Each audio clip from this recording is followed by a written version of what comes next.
Hello बच्चों, आज हम सी लैंग्वेज में लूप्स पढ़ने वाले हैं। तो सबसे पहले हम ये जानेंगे लूप्स क्या होता है।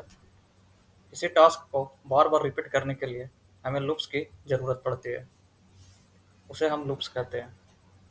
जैसे हम एक एग्जांपल ले लिए कि मुझे हेलो प्रिंट 5 बार करवाना है, तो बिना लूप्स के हम 5 टाइम्स हेलो लिखते थे। यदि हम लूप यूज करेंगे तो सिर्फ एक बार लिखेंगे और 5 बार वो हेलो प्रिंट कर देगा। अब हम ये जानते हैं लूप्स कितने प्रकार के होते हैं। लूप्स सी लैंग्वेज में 3 प्रकार की होती है। पहला व्हाइल लूप, दूसरा फॉर लूप, तीसरा do while loop. While loop और फॉर लूप को एंट्री कंट्रोल लूप बोलते हैं हम लोग। डू व्हाइल लूप को एग्जिट कंट्रोल लूप बोलते हैं। एंट्री कंट्रोल लूप किसको बोलते हैं, एग्जिट कंट्रोल लूप किसको बोलते हैं। एंट्री कंट्रोल लूप हम लोग उसको बोलते हैं जिसमें सबसे पहले कंडीशन चेक की जाती है, देन उसके बाद लूप एग्जीक्यूट करते हैं। एग्जिट कंट्रोल लूप में एक बार लूप एग्जीक्यूट करते हैं, उसके बाद कंडीशन चेक करते हैं, क्यों ना कंडीशन गलत ही हो। अब हम लोग व्हाइल लूप के बारे में जानते हैं। व्हाइल लूप में हम लोग सबसे पहले पैरेंथेसिस के अंदर कंडीशन लिखते हैं। कंडीशन जब ट्रू होती है तो उसके बाद करली ब्रेसेस के अंदर स्टेटमेंट एग्जीक्यूट करती है।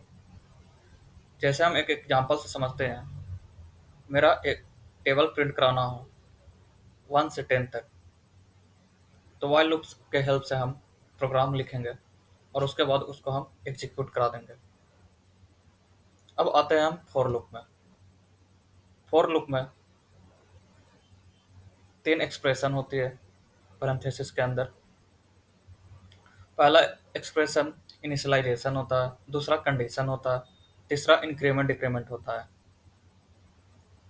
इनिशियलाइजेशन करने के बाद हम लोग कंडीशन चेक करवाते हैं, देन उसके बाद स्टेटमेंट एग्जीक्यूट करता है। कंडीशन जब ट्रू होती है तो स्टेटमेंट एग्जीक्यूट करती है, और फॉल्स होती है तो स्टेटमेंट एग्जीक्यूट नहीं करती है।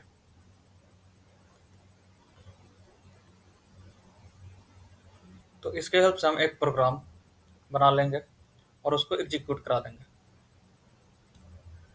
अब हम फॉर लूप और व्हाइल लूप में डिफरेंस देखेंगे।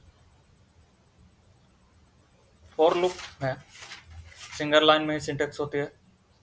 फॉर लूप का सिंटेक्स सिंगल लाइन में ही होती है। व्हाइल लूप का सिंटेक्स मल्टीपल लाइन्स में होती है। देन उसके बाद हम डू व्हाइल लूप देखते हैं। तो डू व्हाइल लूप में सबसे पहले बिना कंडीशन चेक किए हुए स्टेटमेंट एग्जीक्यूट करती है, देन उसके बाद कंडीशन चेक करती है। तो डू व्हाइल लूप में कंडीशन क्यों ना गलत ही हो, फिर भी एक बार वो स्टेटमेंट एग्जीक्यूट करेंगे। That's all.